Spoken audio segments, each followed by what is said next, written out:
Just hearing the name of this Nepenthes makes you realize how crazy it is. Today, I'm unboxing two Nepenthes plants with way too much info. One is hurrelliana times veitchii Bario, and the other is, honestly, just reading it is exhausting, super hybrid. First up, a cross between hurrelliana and veitchii Bario. Nepenthes, hurrelliana, Nepenthes, veitchii Bario. This pairing practically guarantees beauty right from the start. Characteristics of hurrelliana. Hurrelliana is characterized by its overall dark body coloration, thick protruding ribs, and a wild appearance. Characteristics of veitchii Bario. On the other hand, veitchii Bario is an extremely popular lineage known for its exceptionally thick, showy ribs, rounded pitchers, and consistent beauty even under cultivation. Combining these two results in a Nepenthes that strikes a remarkable balance: wildness plus refined beauty. Honestly, the color changes after maturity are the most enjoyable aspect of this type.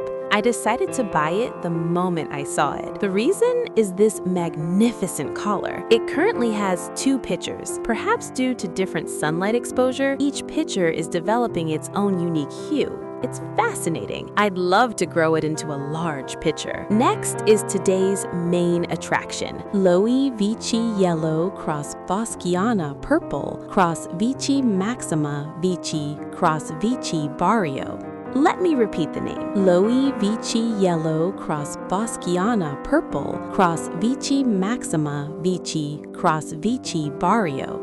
Admittedly, this is pretty incomprehensible as is, so I'll just extract the key lineages. Lowy lineage. When Lowy lineage is present, the lid shape becomes unique, the upper pitcher becomes distinctive, and it tends to develop a collector-friendly vibe. Veitchii lineage. This cross uses veitchii multiple times. This means you can expect thicker ribs, more stable body coloration, and a higher level of visual completeness. Maxima and Boschana. Maxima and Boschana add size, presence, and a sense of satisfaction in cultivation. Simply put, it's a Nepenthes that's highly idiosyncratic, but transforms into something special in its final form. Today's two plants in brief: hurrelliana x veitchii Bario, a balanced blend of beauty and wildness. Super hybrid, emphasizes individuality, potential, and romance. Which camp are you in? Now let's proceed with repotting. First, we'll repot the Nepenthes hurrelliana veitchii Bario. Start by removing it from the pot. Rinse the old potting mix off with water. Nepenthes dislike having their roots disturbed, so there's no need to clean them excessively. All cleaned up. The potting mix used is Kanuma soil. Have you ever used Kanuma soil? I'll use a mixture with an equal amount of coconut husk chips. I'll use a tall pot. I'll add a layer of soil to the pot. After adding soil, I'll decide where to plant the Nepenthes. Once the position is set, I'll add more soil and plant it. After planting, I'll water it thoroughly. When the water draining from the bottom of the pot runs clear, it's done. This time, I had a large pitcher that I didn't want touching the pot, so I planted it offset from the center of the pot. I'll make a video showing the growth of Nepenthes hurrelliana veitchii Bario later. If you're interested, subscribe to my channel so you don't miss the video. Next repotting session: repotting a Nepenthes hybrid Lowy veitchii yellow, boschiana purple, veitchii maxima veitchii Bario. First, remove it from the pot.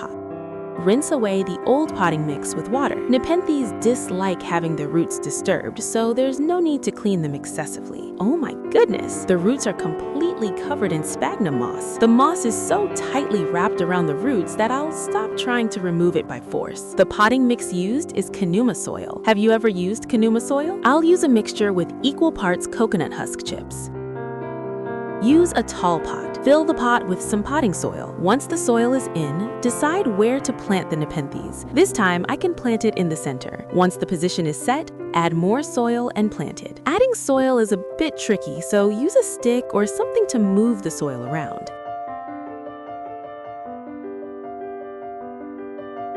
After planting, water from above. When the water draining from the bottom of the pot runs clear, you're done. If water gets on the leaves, wipe it off. Why wipe it off? Because water on the leaves can become a source of mold or disease. So when watering, I try my best to avoid getting water on the leaves.